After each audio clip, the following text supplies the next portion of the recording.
approximately. That could change a little bit based upon, I believe, their memorandum, but they have attached the required request for use of promotional funds, which I asked the board to review, but I know it's become quite an event for our sister cities, so I hope so is here as well. Make a motion that we go ahead and contribute this amount. Second. Properly moved in second that we provide the funding to the tournament.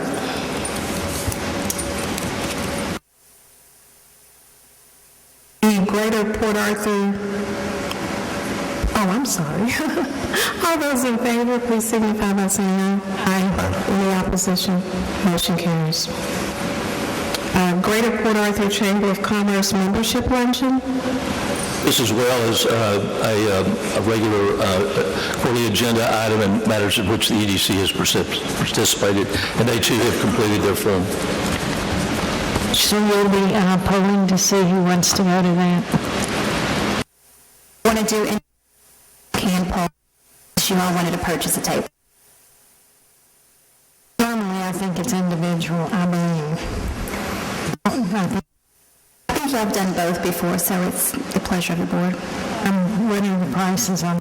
It says $300 for a table or a sponsorship and advertising at higher levels, $500 and $625. It's 300 for a table? 300 for a reservation table of 10. Of 10? Yes.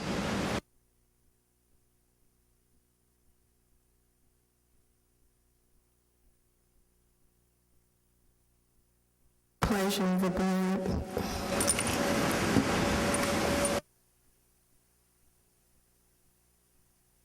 The table?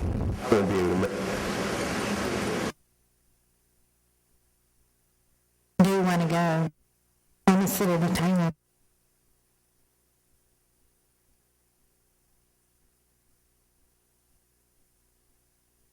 Okay.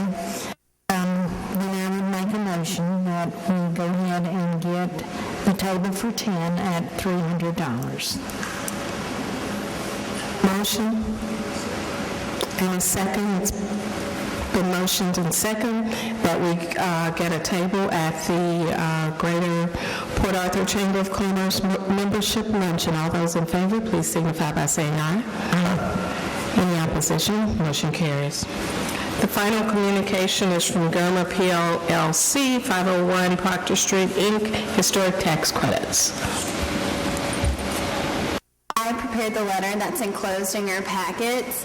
And as you all know, for the past year and a half, the 501 Proctor Board, in conjunction with the architect, Vince Hauser, our consultant, Stephanie Dugan with the National Development Council, and Floyd and me as well, have been working to get the proper documentation 501 needed in order to sell the tax credits. And we have good news. At the beginning of this year, we were able to make our application because 501 Proctor, this building, got its certificate from the Texas Historical Commission. Thereafter, we submitted it to the Texas Comptroller, and they certified that 501 Proctor would receive $1,109,494.20 in tax credits, and thereafter we sold them to Apple Incorporated. So we're really excited that that transaction was brought to a successful close, and I'd like to thank Ms. Holmes and Mr. Roberts, two of our 501 Proctor board members, for all they did to assist in that. Thank you. We're excited about that. Thank you. I have a question. There's 3 items here. Last one is this other that's for you.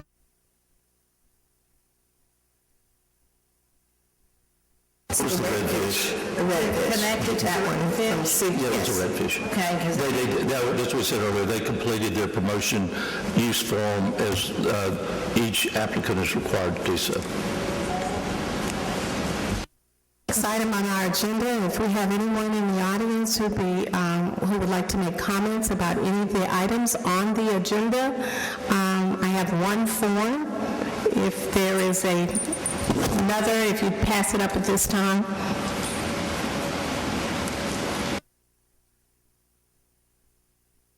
Okay.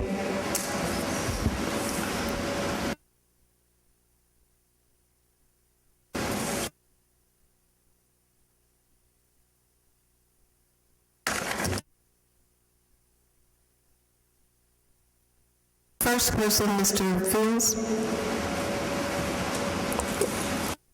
State your name and...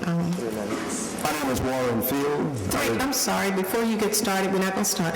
You'll have 3 minutes for your comments. Thank you. I'll see if I can do it in 3 minutes. Thank you, Mr. Fields. My name is Warren Field. I reside at 1147 60th Street. Did want to come back and not necessarily make any kind of comment on the agenda because I haven't seen the agenda. But I just want to come and tell you that the people in the Vesta area and the Port Acres area really appreciate your vote on last time. You really listened to the citizens. I appreciate specifically Attorney Adams really making it vivid for you, clearing your options so that you can make an intelligent vote, and that you did. 5, I think it was 5 and 2 no votes, right? 1 extension, and the chairman quickly brought it to our attention that an extension. Abstention. He abstained. I better do it that way.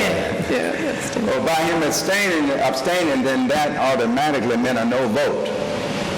Okay?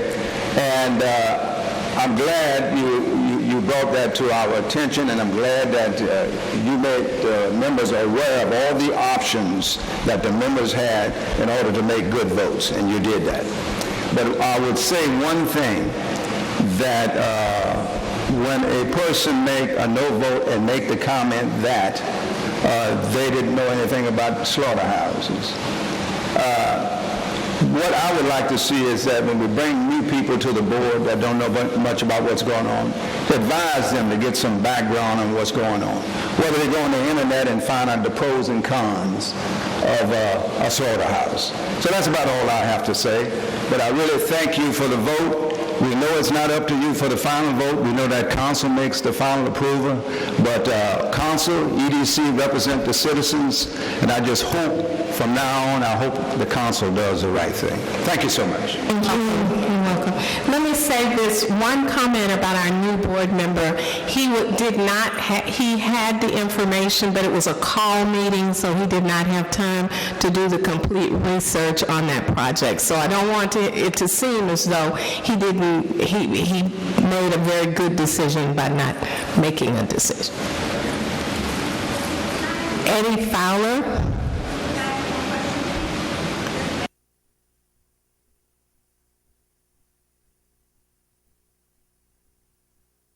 We'll get him one, certainly. Mr. Fowler. Yes, ma'am. Thank you. I'm Eddie Fowler. I reside at 525 Drummond Street here in Port Arthur, Texas. And I'd like to take this time, first of all, to thank the council members that voted negatively towards this slaughterhouse. I think that a majority of the people that live in this area realize that it's going to create some problems for us, and we appreciate you taking the time out to do the research. And as Mr. Field said, we realize that you will not be making the final decision, but that you have already taken a step in the right direction, and we would like to say thank you for that. There are other people here who did not know about this. I'm sure that's why they're here. They're in opposition to this plan. I've had the pleasure of being the principal out of Stephen F. Austin, so I know a lot about that community. I know about the makeup, and I think as I've done my research, I found out that there are going to be some problems with roads, and I don't care what they say, you're going to smell that place. And we don't want that in our community. And I thank you so very much for taking care of that. And I hope that you will continue in that same vein. Thank you. Thank you. Thank you, Mr. Fowler. Norma Hutchinson. Donna Hutchins of 2725 in Port Acres.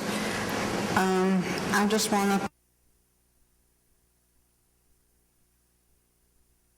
all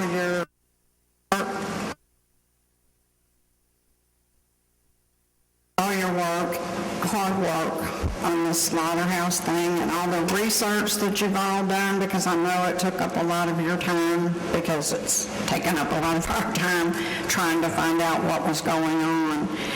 I live probably a mile from where the slaughterhouse they were going to put it, and I know we have enough with the refineries, the smells and the pollution and all that, without something like this being put into our area also. I should think should be put out in the middle of nowhere where there are no homes, there are no businesses, where it's not going to interrupt people's daily lives. And it's going to me, it's going to wind up costing the city in the long run, because like the gentleman before me said, it's going to tear up the roads with those big trucks going in and out. Can't help but have some, I don't know what, but of coming out of trucks as they're going in and out with all these animals and with all this going into the sewer. I just don't see where it's possible that it won't cause problems for the city in the long run. It may create some jobs, but I don't think it's going to be that many jobs, and they're not going to be high-paying jobs. They're going to be down at the lower scale, you know. So I thank you, all of you, for taking in our feelings, and, you know, that we don't want this in our neighborhood. Appreciate your help. Thank you, Ms. Hutchinson. Linda Allen?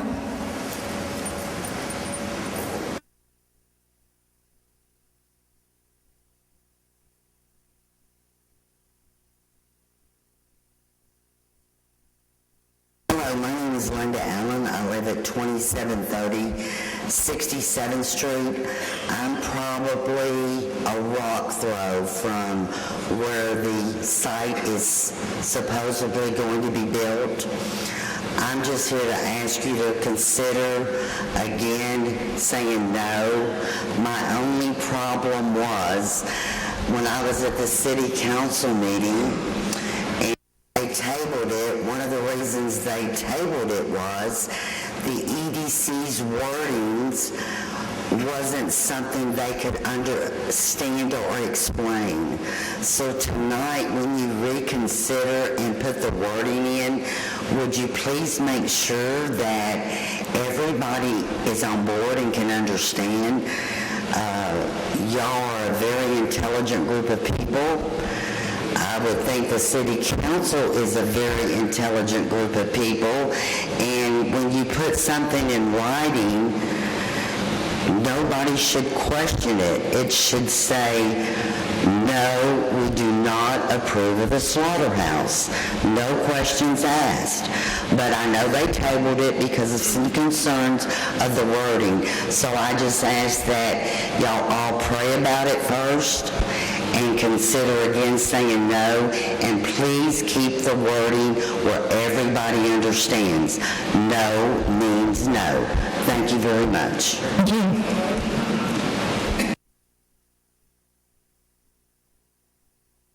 Marianne Licatino? I was close. Hello, my name is Marianne Licatino. I live at 2700 Highway 365 in Port Acres. Our family, our friends, our neighbors, everyone is totally against the slaughterhouse, and I want to thank you for standing behind us at the last meeting. I only ask that we get the wording right and that we can get City Council to stand behind us too. And I appreciate everything that all of you have done, and thank you so much.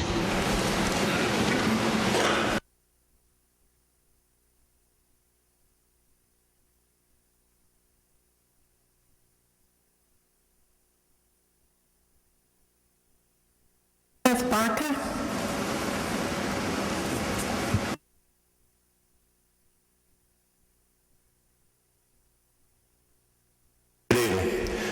My name is Kenneth Barker. I live in the Port Acres area on the 59th Street, and I am in strong opposition of the slaughterhouse. I'm very familiar with them. I know what they smell like. You can smell them for miles. And we can even smell the paper mill on given days when the wind is right and how many miles away it is. And I don't think it would be any value to us in the long run. It would cause us harm as far as our real estate value. People would refuse to build in the area or even want to purchase our property that we have at this time. Thank you. Aaron Arledge.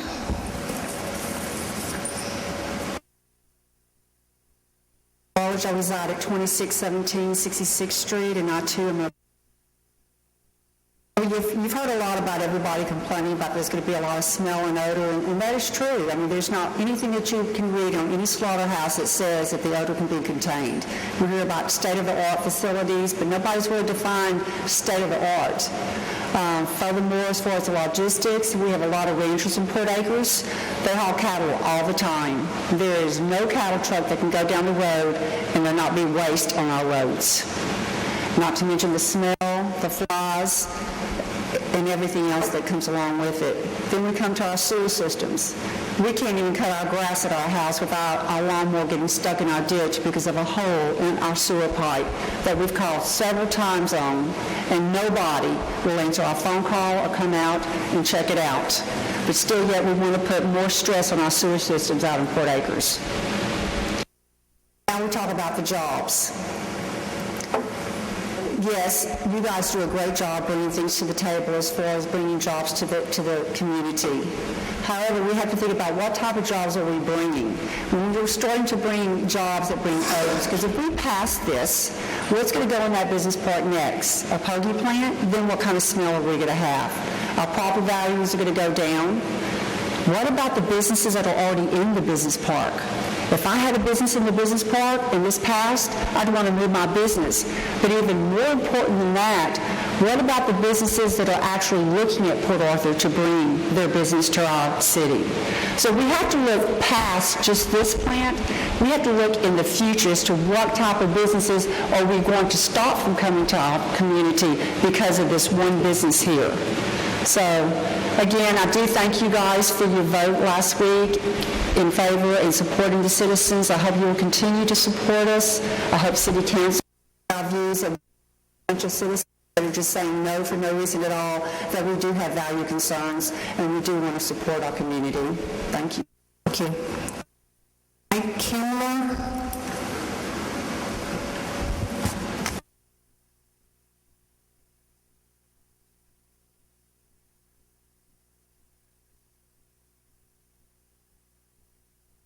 I drive through that business park twice a day, Monday through Friday, on my way to and from work. And I always admired, I have admired what the EDC has done to bring these types of businesses into Port Arthur, to have them located out of that business park, because it's an extremely nice park. Businesses are well kept, very well established and done. And I have to question, though, when I heard about this slaughterhouse, why would the Economic Development Commission jeopardize the future of that park, the future businesses located in that park, by putting something like this slaughterhouse in there? Now, I'm sure other people, and I've heard other people comment on that, and that's the first thing that comes to mind. What business is going to want to locate in that park now if you do go forth and put this slaughterhouse in there? The other point that I want to make is, and I'm not sure if people here are aware of this, but this is not a conventional slaughterhouse. What I say by that, this is a slaughterhouse that's going to be operating in conformity with halal, Islamic custom in the slaughter of these animals. What that means is, unlike a normal slaughterhouse where the animals are stunned, rendered incapacitated before their necks are cut, these animals are fully conscious. They're not stunned in any way when a sharp instrument is passed over their throat, severing their carotid and their windpipe, but leaving their spinal column intact to feel this type of pain. blood gushes out, and the animal eventually dies from exsanguination. There was a study done in the United Kingdom a while back on this very subject by the Farm Animal Welfare Commission, commissioned by the government of the United Kingdom, that found that this was cruel and inhumane treatment of animals. Well, I want these people to think about, and you to think about, that this is not just a question of the smell, the other things that are a problem with the plant, whether it's disposal of the waste, that type of thing.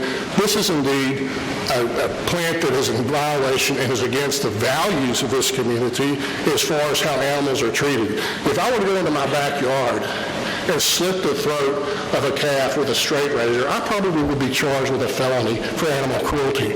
But that's the practice that's going to be going on in this slaughterhouse, and that's something that I want you all to consider. This is not a conventional methodology that's going to be employed in this slaughterhouse to kill animals. This is cruel, and it constitutes animal abuse. Thank you, sir. There being no other comments, we'll move on to the next item on our agenda, unfinished business. There being none. Consent agenda items. There being none. Non-consent agenda items. First item on the agenda, discuss and consider placing limitations on CEO spending of EDC funds without the express approval of the board, including but not limited to incurring of obligations by means of purchase cards, checks, and contractual obligations. Board Member Langston Adams brought this to the board. Mr. Adams. Yes. One of the reasons why I placed this item on our agenda is one of the things as a board that we began asking for is monthly detailed accounting of all of our spending. And that had stemmed from some purchases that we had saw relating to flowers, relating to board gifts. One in particular expenditure that I saw when we looked at the records, we had an expenditure from Ruth Chris Steakhouse for like $674, where even alcohol was purchased on the EDC credit card. On top of that, and I have a copy of that for all of the board members to look at, it was from Ruth Chris Steakhouse. Apparently on our EDC credit card, there was actually $700 worth of expenditures. Just recently,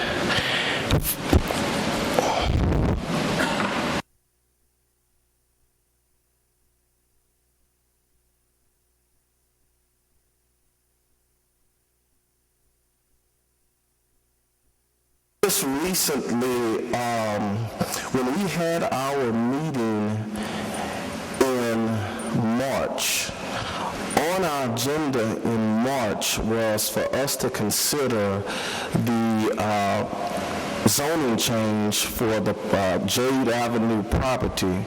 However, we didn't get to that because we had lost our quorum.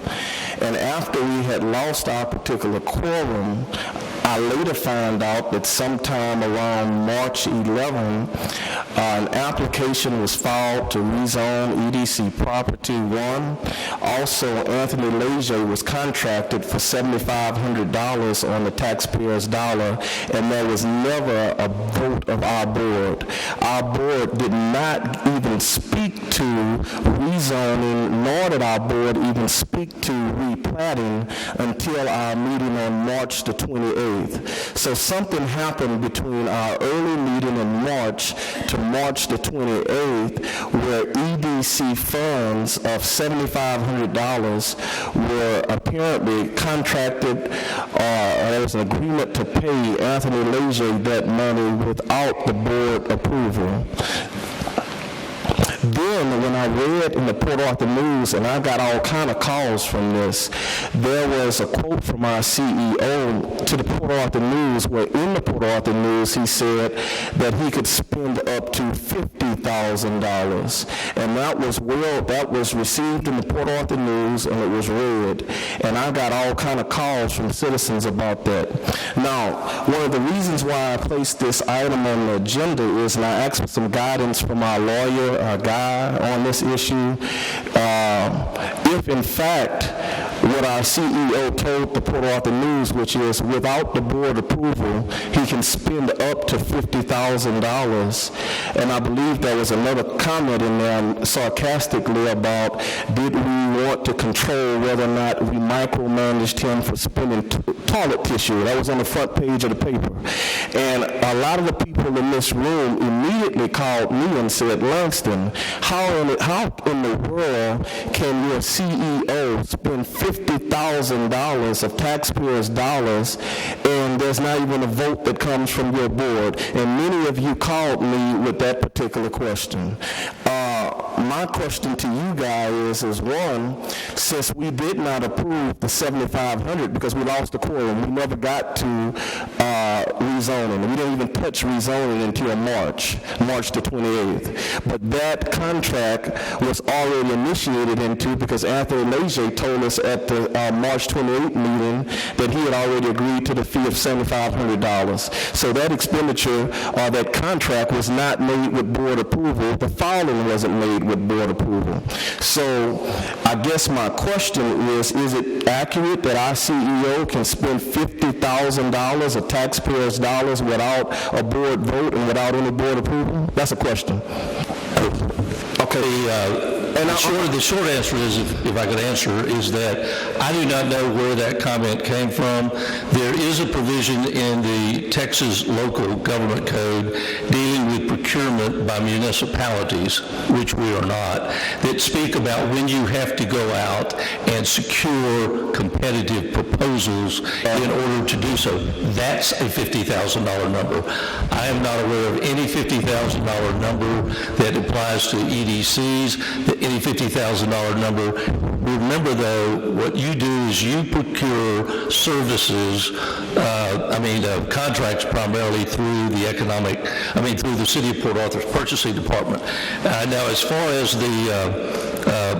as Soutex in that project, I think we're going to have to go back a little farther because it was reminded at least 2 meetings, I believe, before March, that we had to go out and replat and rezone that property, and the board, I do believe, advised Mr. Baptiste to proceed with doing that. Now, whether he had in hand that $7,500 proposal or not, I do not know, but I believe the board did direct him to proceed with the actions necessary to enable the facility to be placed in the same condition as the current business park, which is properly zoned, properly platted, and properly restricted covenants. That's why we had the agenda item on there last time. That's why the agenda item was placed by you on there tonight for the restrictive covenants for the present business park. But no, the $50,000 number is nothing that's in any prior EDC board action.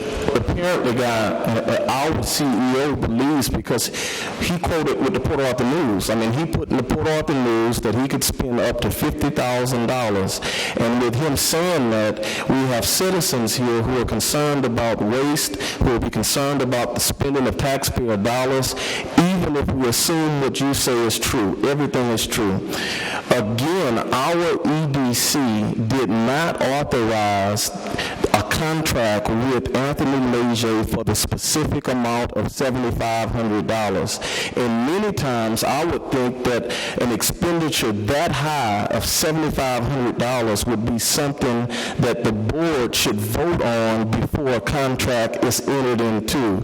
I also, and again, I'm not trying to necessarily single any person out, but I think when you read the Port Arthur News and you see a statement made that $50,000 could be spent without your board, that's alarming. And based upon what you just said, apparently that statement is not accurate, right? So for purposes of policy, and that's why I placed this item on the agenda to discuss and consider placing limitations on CEO spending without the express approval of the board, I think that it would be a good idea for us to implement a policy, and that policy would be readily available for anyone to see. And that's perfectly fine, and that's why it's on the agenda per your request.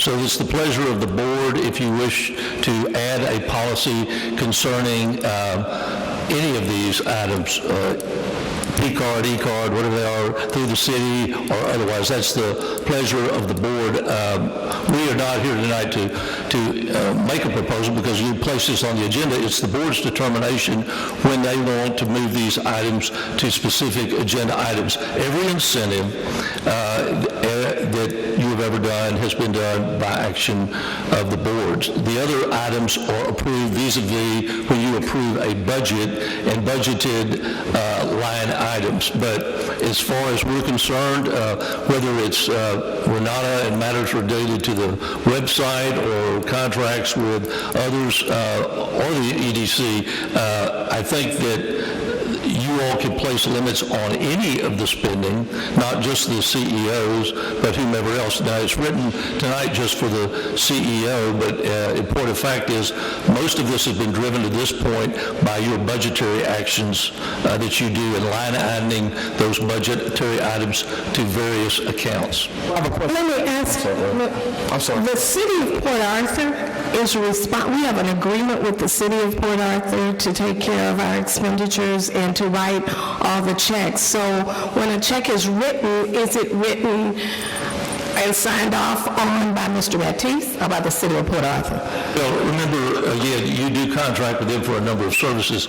Now, Mr. Baptiste is sanctioned to spend money in accordance with your budget.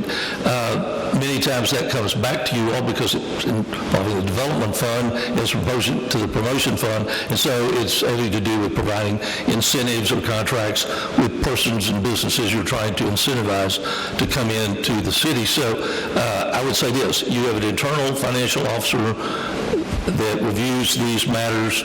They send them over to the city and they review them, but as I would say is you do not have in place anything now but what you have adopted vis-a-vis your budget and vis-a-vis the approval, which is an exhaustively detailed document concerning your incentive agreements and any expenditures that would be made relative to those. So it's the pleasure of the board if they want to create a limit. There are entities that limit what I would call non-capital expenditures, ordinary expenditures, to a certain amount before they come to board approval, and they may have a different amount otherwise.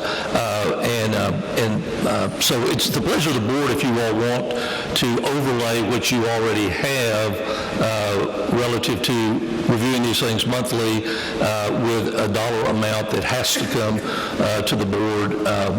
I can't tell you what normal expenditures the EDC has, except from looking back at these couple of months worth of detail, but it looks to me like they were, that most of those were, under $5,000. But that's the pleasure of the board if you all want to set that or a higher limit before something has to actually come to board approval. I remember correctly, it was a few months ago when we got these reports that we asked that we get those on a regular basis, and I believe we all voted on that. Have we gotten any more? I haven't seen any more. I don't know if you got them for this month. I know Rachel was out due to an illness, so I'm not certain if they were presented this month or not, but I know the board did direct they do so. My other question is, if the city is actually paying these bills that are incurred, all of them, will that part of the bookkeeping and will that come under that forensic audit that they're going to do? Anything that is paid out of the city's office would come under any audit review. Our audit is conducted vis-a-vis the city's auditor, and so yes, anything that they pay. But again, remember, you don't have a checkbook. All your funds are held by the city. Right. All your funds are invested by the city.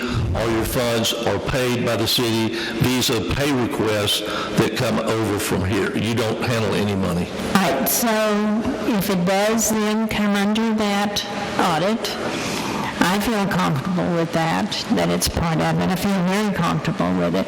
But I personally cannot make a judgment call on how much the expenditure should be limited to until I see that report.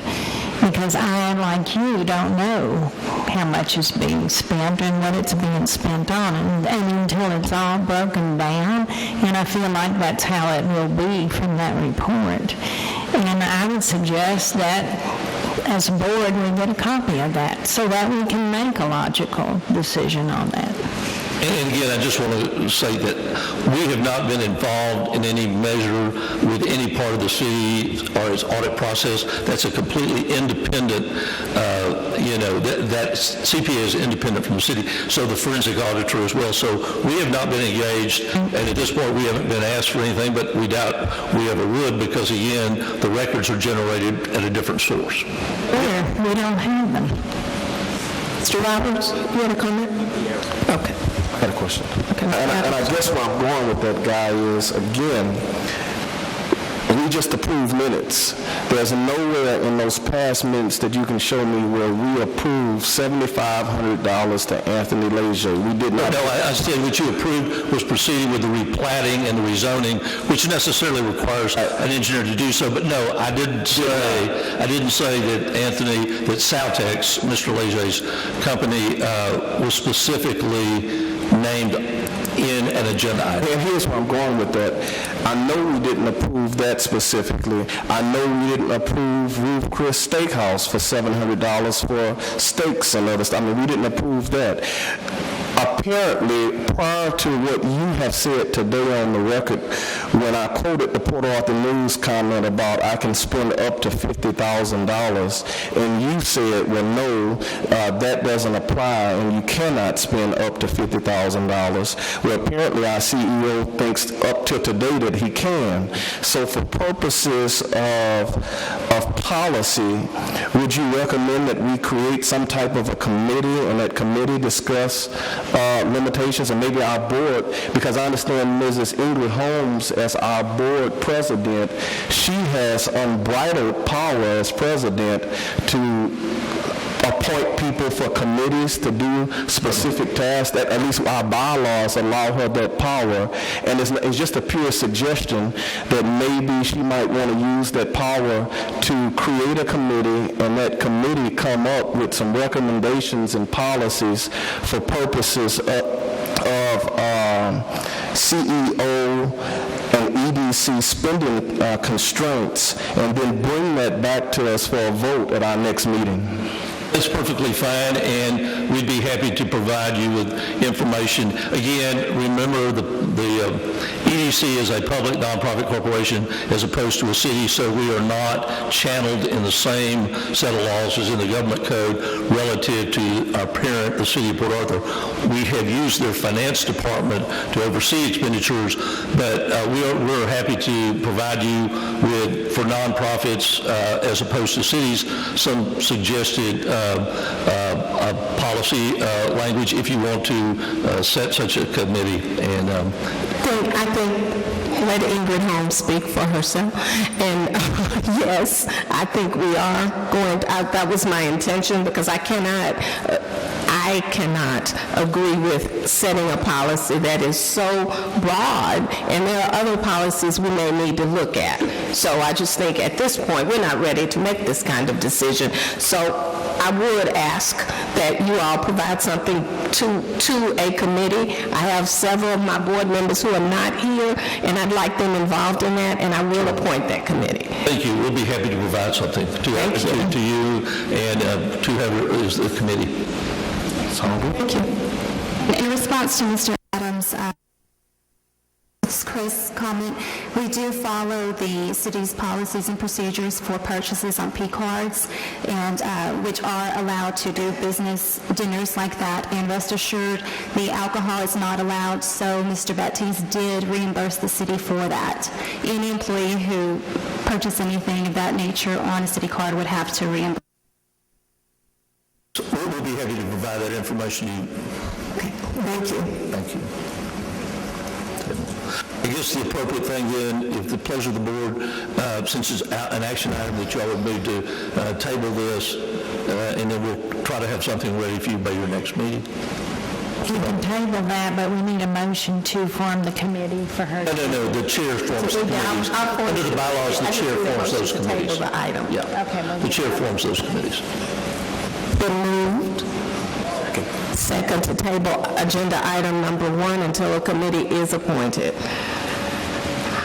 Agenda item number 2, discuss and consider adding to the covenants and restrictions of the Port Arthur Business Park the following with the express consent of all existing occupants of such parks. Specifically, prohibited uses include slaughterhouses or meat processing plants and facilities ancillary to such business operations. Yes, I'm sorry. I make a motion. No, can I just say something real quick? We received something today. I want to make it clear for everyone in the audience. What is on the agenda today is for the current business park.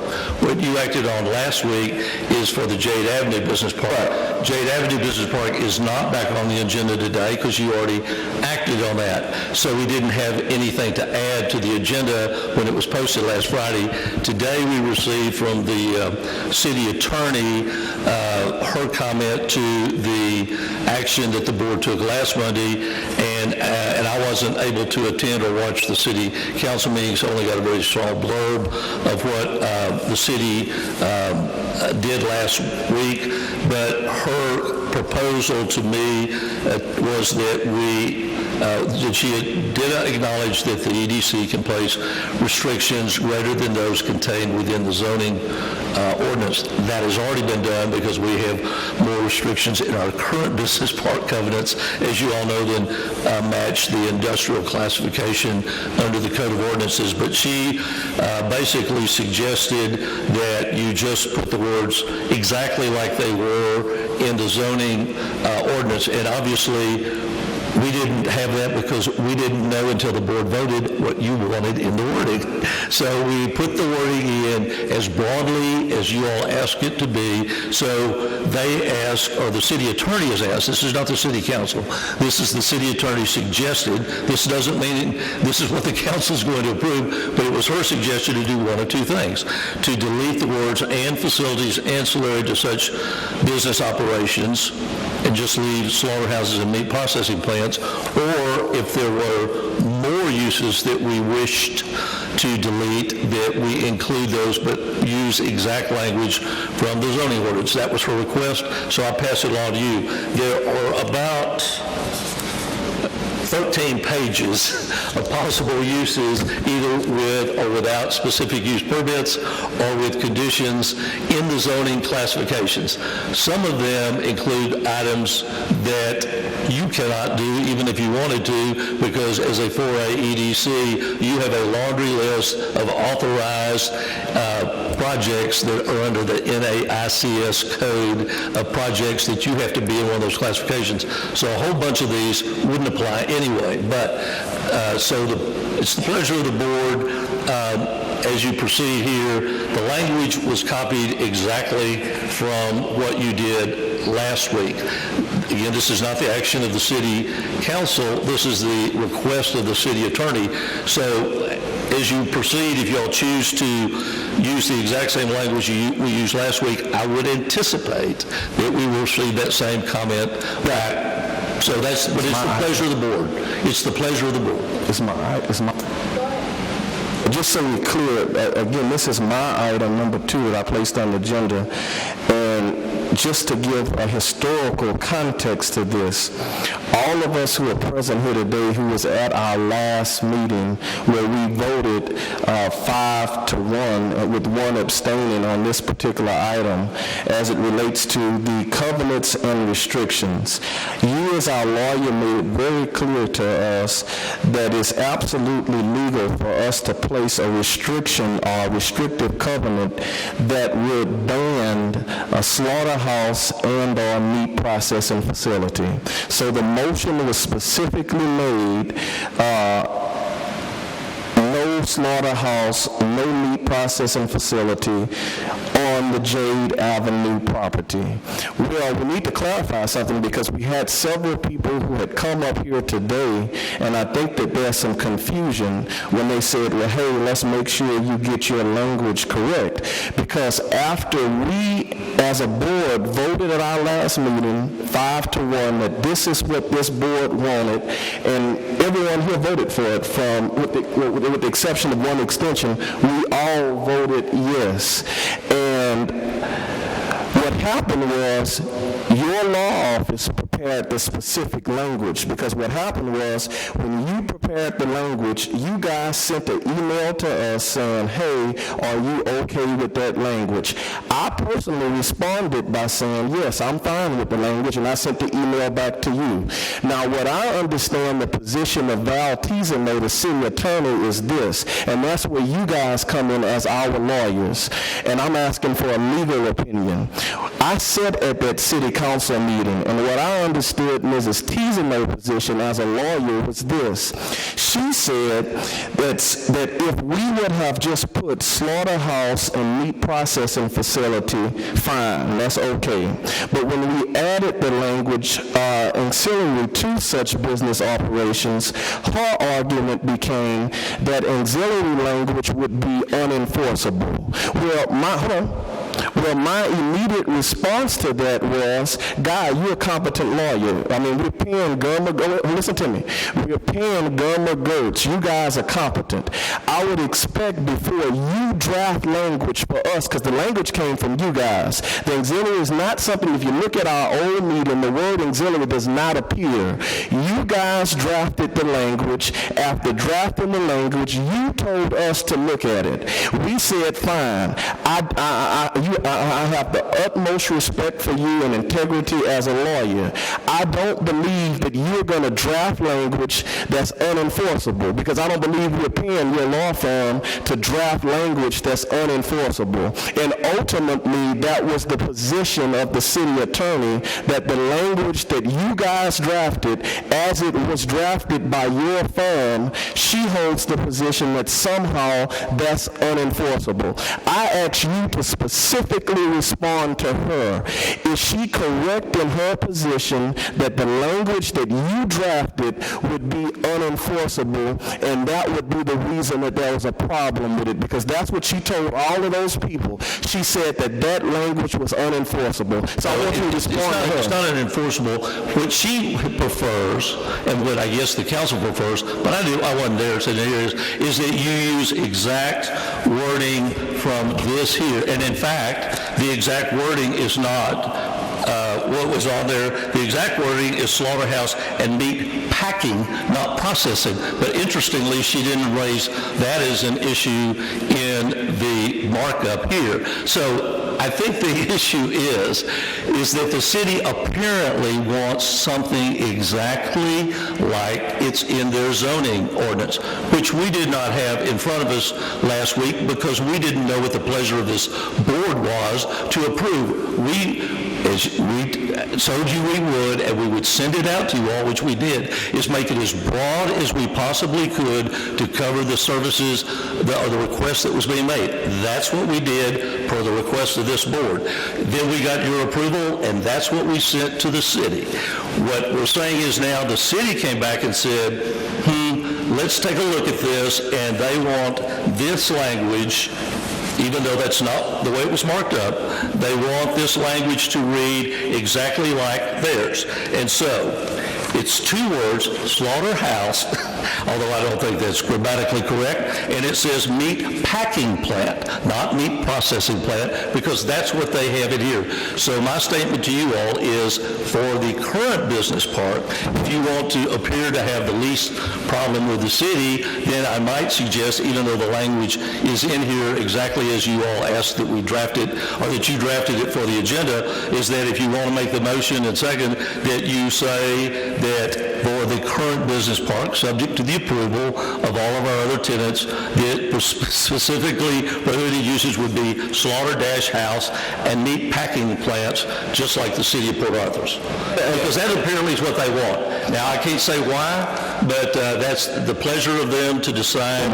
And so we are certainly happy for you to make the motion exactly like you want the wording to be. I have one more thing. So I guess your answer to my question is this: the language that you initially drafted that we got by email, are you saying to us that that language would be enforceable as it exists? And here, let me explain this to you. We wrote it as broadly as the language we thought it could be, because this would then take out all of the ancillary facilities, the wastewater treatment plant, all the other things that go along with this. But I would say if you want to move this project along with the least amount of discussion, I would suggest that you just take the general request of the city, but make the wording exactly like as we now find that it's in here. And again, we didn't go over and review this document because until you all decided last week, because this was not on the agenda with any wording. You all created the wording and said, make it as broad as you can. She went back and said, make it like it is in our ordinance. I guess that's the only thing that I was trying to get out of that is from your legal expertise. It's not. Language that you gave us was enforceable. And for our city attorney to take the position that the language is not enforceable, I think was an error, because I think ultimately what you're saying right now is the language that we sent to them was enforceable, and the city council could have voted on that language as it was. But the city attorney took a position that it wasn't, and what you're saying is it is. And now here's another question I have, and I want you to respond before we make a vote, which is, it would seem to me, and I'm looking at a letter that our EDC sent on January 28, 2016 to every tenant in our current existing business park. When we had our January meeting, because many people came up here talking about jobs, and I think Mr. Kimler, what he said in his presentation is that if we put a slaughterhouse in our existing business park or our Jade Avenue property, we would drive away businesses, because the businesses would not want that particular property. They wouldn't want to be next to a slaughterhouse. I got the letter. We sent a letter out on January 28th to all our existing businesses. Now, as of today, I know we don't have an official report on that, but from what you told us was for us to pass a new covenant and restriction that would ban slaughterhouses or meat, to use your language, packing plants.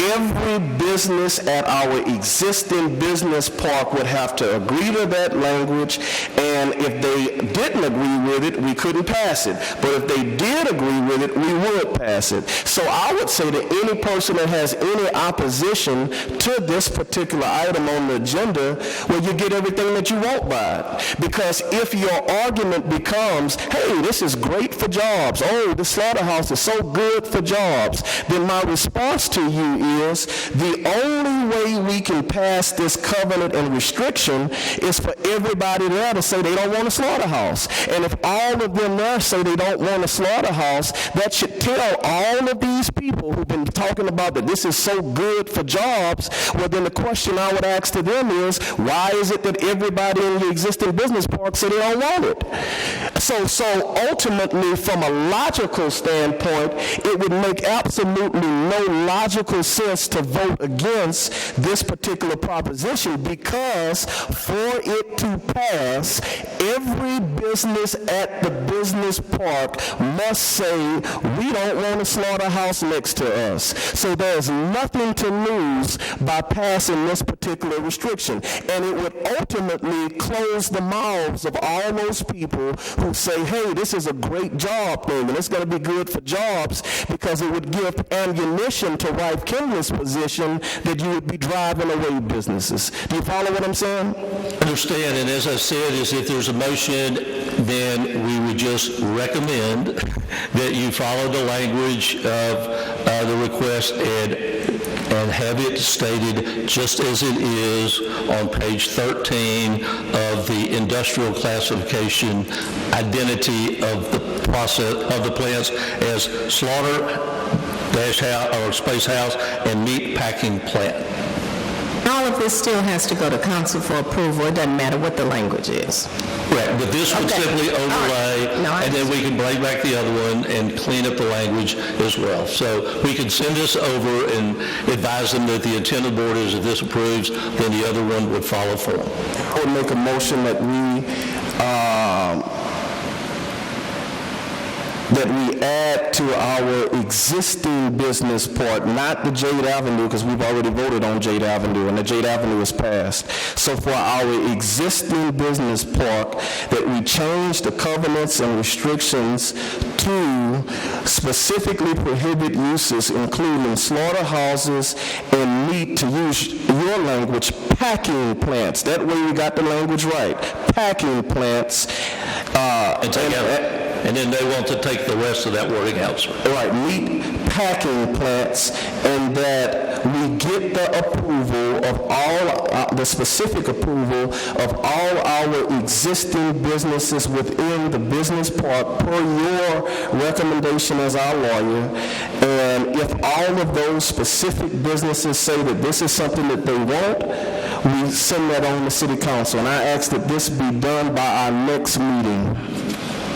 Because it shouldn't take a month to contact every business in our existing business park. It shouldn't take a month to do that. No, and it won't, but I want you to realize is that we don't dictate who in their organization executes documents on their behalf. So this could be somebody at someone's home office, which is not here in the business park. So we certainly will make sure that this gets done and out to them, but how long it takes will be dictated by what entity, and we usually work with them to find out who is authorized to make those signatures, and we conform the signature pages to the exact entity and the duly authorized representative. So let me clarify, there was a motion that you made. Would you tell? The motion would be, I can read it, specifically prohibit it to add to the business park covenants for the current business park. It would specifically prohibit uses including slaughterhouses and meat packing plants, period. Eliminating the other word? Yes, ma'am. Okay, because I The don't... only thing we're doing is just, we already voted no, so we're just... No, this is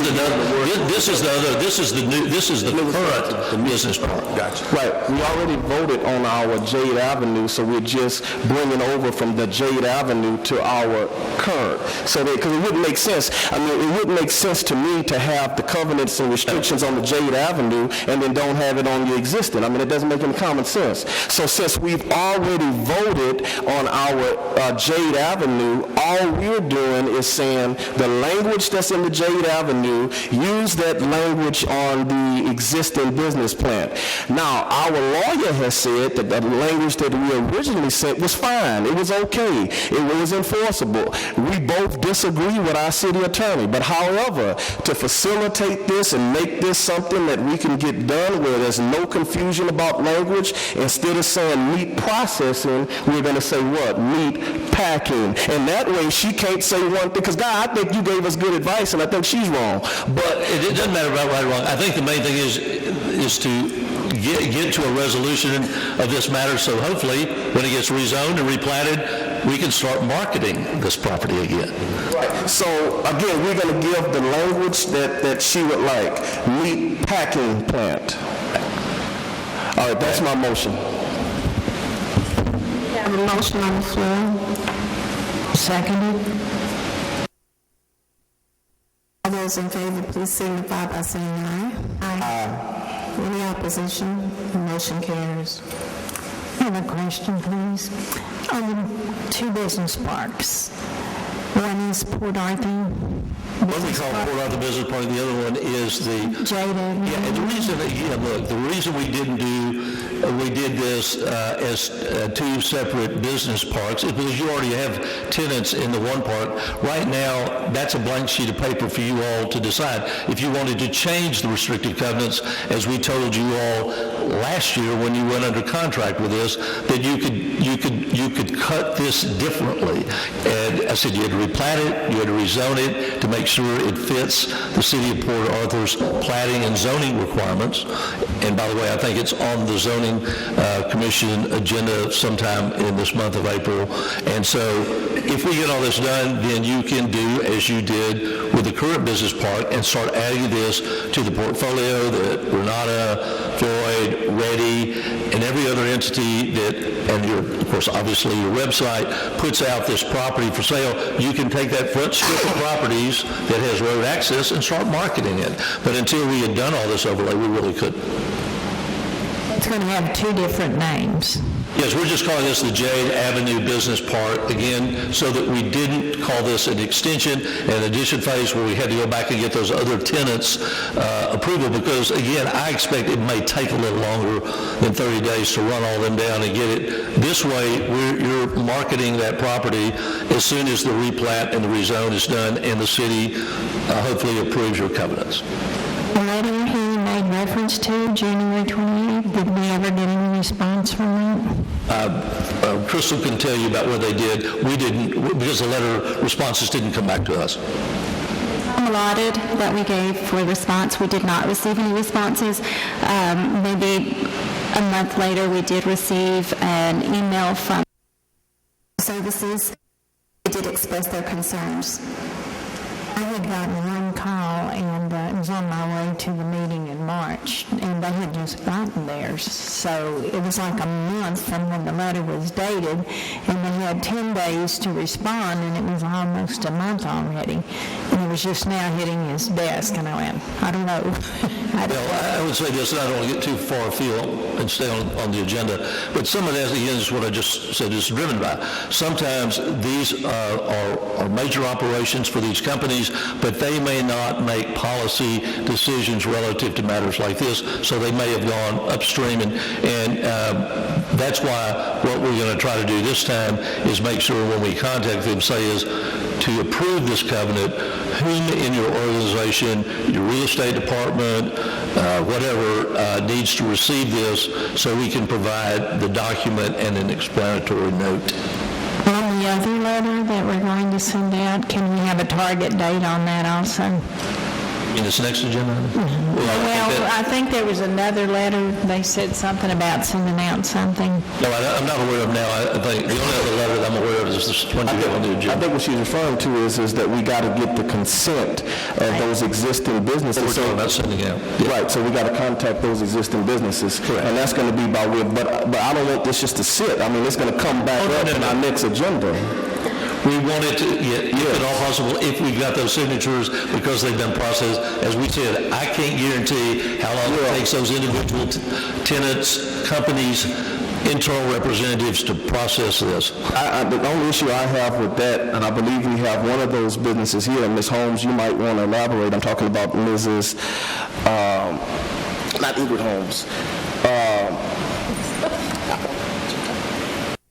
I thought, and you can correct me if I'm wrong, Ms. Pat Holmes, that we had a business say when we sent this letter out, it was after the deadline. Yes. Right. And again, we don't want to have. Are you that? What business? What's your name? Robert Tyco. Your business is in the business park. Right, and that letter that was dated January the 28th, when did you receive it? Agenda. We need to get back on That is on the agenda, because that is on the agenda. Because that goes to, that goes to this. Right. I thought we voted on that agenda. Yeah, we voted on it, and we've made a decision to send him letters so he can refer at the time, he can respond at the time that he's given he can respond at the time that he sent the letter. I think Ms. Holmes' concern was that the letters get out timely and not untimely. Well, I was talking about what Langston said. He'd like to have an answer by the next meeting, and that's what I was asking, if we could install somehow a target date again and hopefully get a response in time. Is there a reason why they can't be emailed, or do you email them, or you snail them? We don't have email addresses for any of these people. We are happy to email.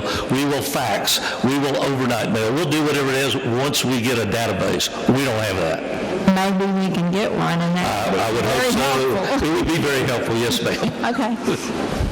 I think clearly staff will, and Mr. Goodson will do their best to make this happen by the next meeting, do their very best, but we can't be assured that that happens, because I think, as was stated earlier, the people who actually are the administrators, people who make decisions for these companies are not located at our business Some spots. maybe, we don't want to say none are. We just Well, know that some of them are. some, Some of we them just want to make sure that we do get it to the right person the first time, so we don't have any delays. Okay. Agenda item number 3, discuss and consider responding to the January 4th, 2016 correspondence from Golden Triangle Engineers indicating that Port Arthur EDC has decided not to sell Riceland farmlands in either its Port Arthur Spur 93 Business Park or the Jade Avenue Business Park for a meat processing plant. Mr. Adams. Yes, I'll speak to that because that's my agenda item. If we do a little history on this, at least from reading the newspaper, I hear some concerns apparently that Riceland wasn't given an opportunity to get his position out, and I strongly disagree with that. One, in January, Riceland made a presentation to this board, and I believe it was even a PowerPoint presentation. Then in March, they made another presentation to this board. They even had hired spokesman and investor, Nick Lampson, who is an investor in the project and is hired by Riceland to speak to the project. He spoke to us in March. They also spoke to the city council. In addition to that, because in reading some things I've seen in the paper, it appears as though this is a Langston Adams thing. And in response, we had at least one person who's running for mayor, I believe Ms. Marlowe, who publicly said of the 3, she's against it. For the district in which this project is, District 4, both candidates, Alicia Marshall as well as Keith Richards. Keith Richards is here today. They both said publicly that they were against the Riceland project. Publicly, both candidates said that. Then, in addition to that, our former CEO, Ike Mills, he said that this particular Riceland property is inconsistent with our current business park. Then on top of that, our board has voted today and has voted in the past that a meat processing plant is inconsistent with our aims and our vision of our particular business park. With that being said, we got a letter from Riceland dated January the 1st, 2016, specifically Golden Triangle Consulting Engineers. And in that letter, they requested the intent to purchase 5 to 10 acres of land with the additional right to purchase 30 acres for a meat processing facility. I think it is only fair to Riceland and it's fair to our community that now that we're currently in the month of April 11th, 2016, that we respond to that January the 4th letter. What we just voted on today, regardless of what City Council does, is in effect to eliminate a slaughterhouse or meat processing facility from our particular business park and our extension. It appears to me that it makes absolutely no sense to have Riceland with a letter to us saying that they want to buy land, while at the same time we as a board have decided we don't want a slaughterhouse or meat processing packing facility there. So I think the way to put all of this to an end is for us to direct our attorney to respond to this letter saying specifically that our EDC has decided not to sell Riceland Farms, the property in our business park, or our Jade Avenue property. That ends it today. Again, the city council can do whatever it wants to do with the restrictive covenants. However, God, I understand at this point property is EDC property. So the city council doesn't dictate to us whether or not we're going to sell our own property. So we can make a decision here today that our EDC is not going to sell that particular property. And based upon the history where we got candidate, or at least one candidate for mayor who's opposed to it, the candidates who had ran for that particular district, both Marlo as well as Richard, they were against it. I think we need to put this to an end tonight. And with that being said, I make a motion that we send a letter to Riceland Farms indicating that our EDC has decided not to sell Riceland any property for a meat processing facility at our business park and or our Jade Avenue property. There's a motion on the floor. Is there a second? There's a motion on the floor. Is there a second? Is that without the city, It's an agenda item. without the city council's answer to this? I can't answer anything about what the city council will do. There's a motion on the floor. Is there a second? I would do it if I knew the answer to what I'm asking. Well, I can't give you an answer that I don't know. I guess you can answer to the extent that, again, city council has no control over whether or not we are going to sell property we own or not, right? What I said is that I can't answer the question about whether the city council would approve the meat processing plant amendment or not. What you asked was for a letter to basically tell them that you are not going to sell it to them. That's the pleasure of the board. You all have to decide if you all want to send this letter or not. This is not my agenda item, it's Mr. Adams' agenda item. Right, and specifically, I think that our board needs to be consistent, otherwise we're not being consistent. We can't talk out of one side of our mouth and pass. We have a motion on the floor. Is there a second for the motion? I'll second it. Okay, there's a motion and a second on the floor. All those in favor, please signify by saying aye. Aye. Okay, we call for a hand vote. Bill Anderson. Actually got a question. Y'all move so fast in here. Wow. Questions? Yeah, you move so fast. Can I ask a question at this point? Or is it too late for that? You have a lot of... Actually, Because I feel like he has a right to, because he's just walked over this. let me say, I understand his rights, but let me conduct the meeting as such. I think because he is a new member, if I would have been able to speak, I think if he were a new, because he's a new member, I'll let him ask his question. But typically, if there is a motion and a second on the floor, this is not acceptable. Go ahead. And I do understand that. That's why I asked, could I ask the question? Concerning this particular motion, we have already put a whole lot in place to stop this. It just kind of seems like overkill to me. And it really doesn't seem necessary. And that's where I'm at right here. Everything we have in place pretty much says no. I'm just not seeing the point for this, and I was trying to get some clarity on that, but, y'all... I'll be happy. Absolutely correct. Your point is well taken. I'll be happy, since it's my agenda item, I should be able to respond. In terms of the motion... I think we have a motion and a second on the floor. There is no other comment. We call for a vote. I'm just going to vote no. Thank you. Roberts? Winston Adams? Yes. Karen Pena? Holmes? Yes. Ingrid West Holmes? No.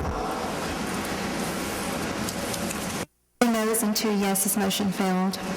Motion fails. Now it's time for the reports. Marketing and business recruitment report. Ms. McLean is not here tonight. We won't have a marketing and business recruitment report. Rachel is also out ill. Unfortunately, we do not have a financial report from her either at this point. I will pass out for under the operational report. I was asked by a board... One moment before you finish. If there are people in the audience who need to leave at this time so that we can all hear the report. Thank you. She passed it out. What report is this, Crystal? The operational report. Operational report. Thank you. Under operational report, I was asked by a board member to give a list of the current businesses. Stop just a minute. Let's all the people who are going to leave.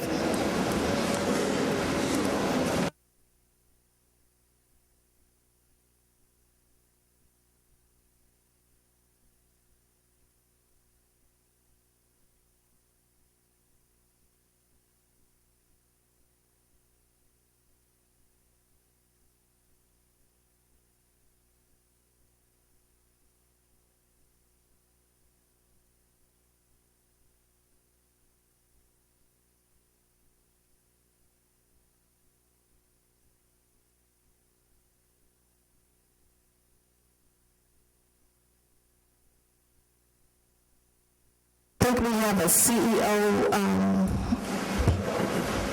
comment report. Is it regarding his report?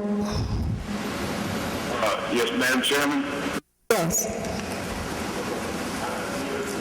I've heard the motions that this board has taken, and I think the attorney needs to explain to this board, if the council does not approve the ordinance, the restrictive covenants and... That's not us right there.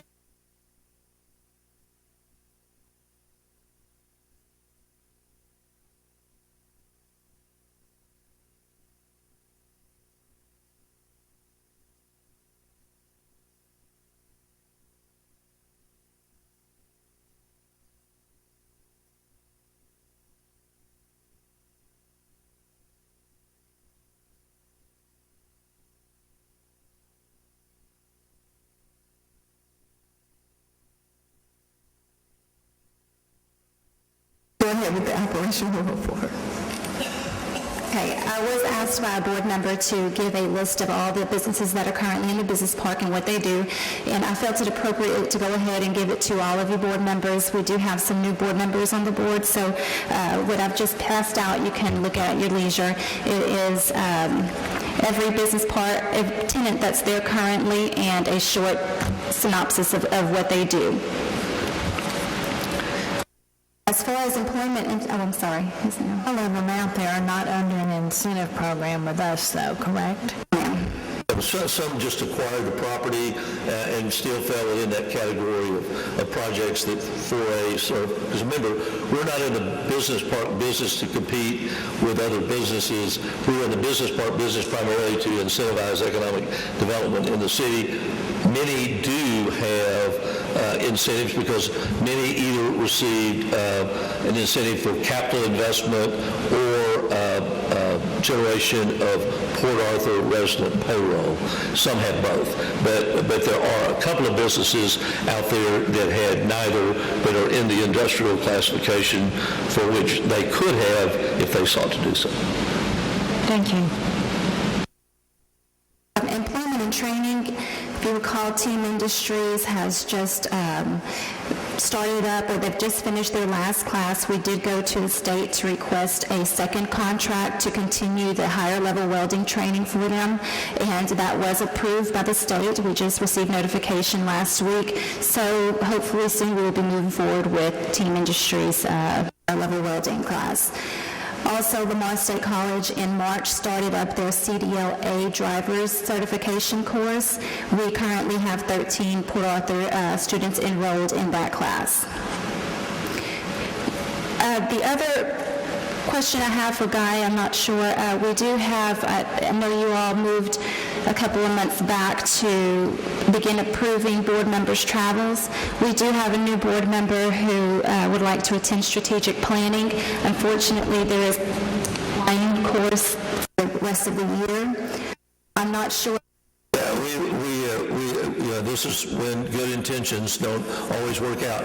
But that conference will actually be before the board's next meeting. So I just told Crystal and the board and Ms. Baptiste I didn't have any answer for that, except that the board had acted a while back to require approval beforehand, and it's just unfortunate that the way the schedule works out that there's not another conference, this one being held on April the 28th. We vote on it even though it's not on the agenda? No, you don't. I mean, yeah, that's what I think what they were asking is, would the board consider allowing them to proceed and ratify it at the next meeting? But again, that falls outside of your policy. You all would have to tacitly say no one's going to go throw somebody on a fire because you all changed the policy that said it had to be pre-approved. So it's up to the board. I mean, these are what happens sometimes in policy decisions. They don't always work out exactly as planned. Right, but I think that the policy, that's our policy. We shouldn't change policy. But if he wants to go to the trip, I don't have a problem with you going to the trip.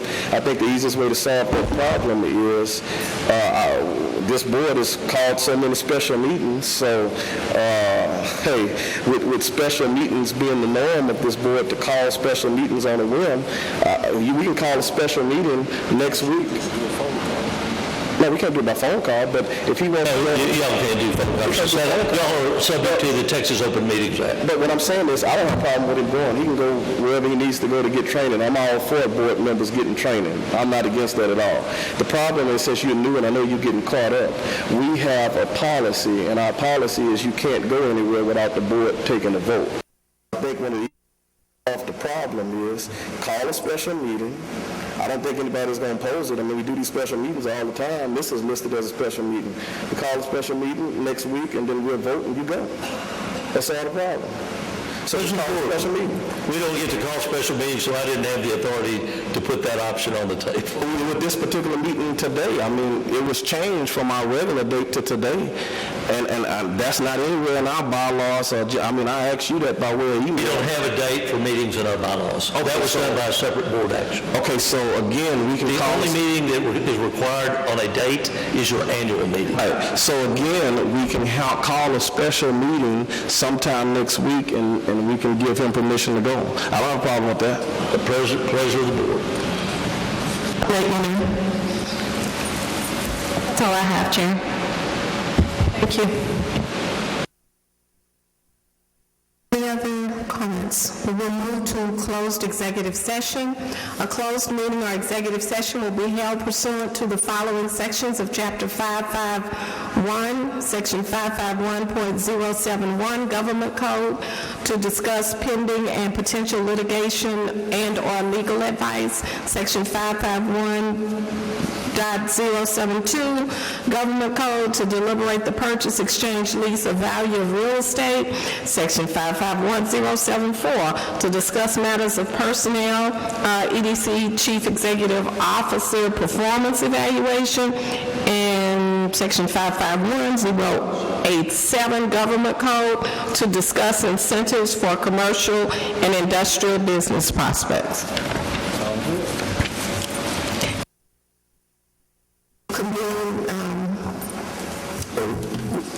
We're moving at 7:25. Thank you. At 7:25.